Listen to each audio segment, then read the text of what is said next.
પ્રણામ, જય શ્રી કૃષ્ણ, જય સ્વામિનારાયણ. અમને એ સાંભળીને ખૂબ જ દુઃખ થયું કે મોયદના નિવાસી અને વર્તમાન સમયમાં મિશિગન ગ્રેન્ડવિલમાં રહેતા શ્રી કાંતાબાનું પરમધામ ગમન થયું. અમે થોડા દિવસ પહેલાં જ મહેશભાઈના ઘરે ગયા હતા અને ત્યારે અમને જાણવા મળ્યું હતું કે બાની તબિયત નાતંદુરસ્ત છે અને તેઓ હોસ્પિટલમાં દાખલ હતા. એ જાણીને અમને પ્રસન્નતા પણ થઈ કે બાનો સ્વભાવ ખૂબ જ પવિત્ર હતો. તેમને શ્રી રાજજી પ્રત્યે અનન્ય નિષ્ઠા હતી, અનન્ય પ્રેમભાવ હતો, અનન્ય ભક્તિ હતી. એ આપણે સૌ ચોક્કસપણે કહી શકીએ કે બાને શ્રી રાજજીએ પોતાના હૃદયમાં, પોતાના ચરણોમાં જ સ્થાન આપ્યું હોય. છતાં પણ આપણે સહુ ભગવાન શ્રી હરિના શ્રી ચરણોમાં પ્રાર્થના કરીએ કે ભગવાન વિશેષને વિશેષ તેમને સુખી રાખે, તેમને હંમેશા પરમ શાંતિ આપે. અમને એ જાણીને પણ ખૂબ જ પ્રસન્નતા થઈ કે મહેશભાઈ અને સુરેશભાઈના સમગ્ર પરિવારે બાની ખૂબ સારી સેવા કરી. વાલા ભક્તો, માતા પિતાની સેવા કરવી આપણી પ્રથમ ભક્તિ છે. અને એમાં પણ કલયુગમાં અમેરિકા જેવા દેશમાં રહીને પણ માતા પિતાની સેવા કરવી, એ આ બંને ભાઈઓમાંથી અમને ખૂબ જ સારું જોવા મળ્યું, જાણવા મળ્યું. એટલે સહુને, અમારી સમગ્ર સમાજને વિનમ્ર યાચના છે કે હંમેશા પોતાના માતા પિતાની સેવા કરવી. બીજું તો આપણે સૌ ચોક્કસપણે કહી શકીએ કે બાનો સ્વભાવ ખૂબ જ પ્રેમાળ હતો, ખૂબ જ ભક્તિવાળો હતો અને તેઓએ હંમેશા સારા કર્મો જ કર્યા હતા.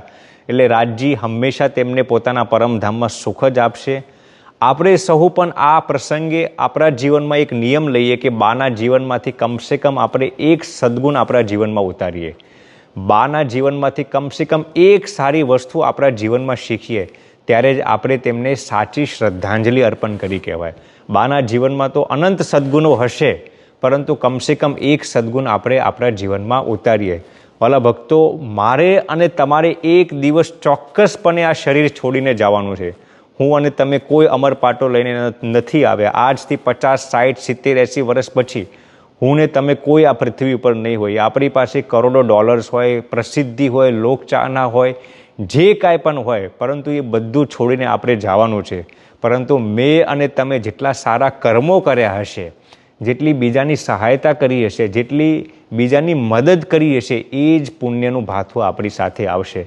કદાચ આપણાથી એટલી ભજન ભક્તિ ના થાય, પૂજા પાઠ ના થાય, પરંતુ સારા કર્મો તો આપણે સહુ કરી શકીએ.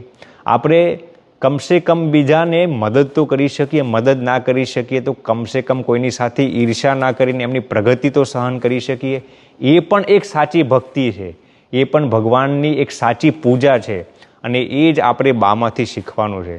જેમ બાને બીજા પ્રત્યે નિર્મલ ભાવ હતો, બીજા પ્રત્યે સારી સદ્ભાવના હતી, બીજાને મદદ કરવાની જે ભાવના હતી બાની, એ આપણે આપણા જીવનમાં ઉતારીએ તો પણ બાને સાચી શ્રદ્ધાંજલિ આપણે અર્પણ કરી કહેવાય.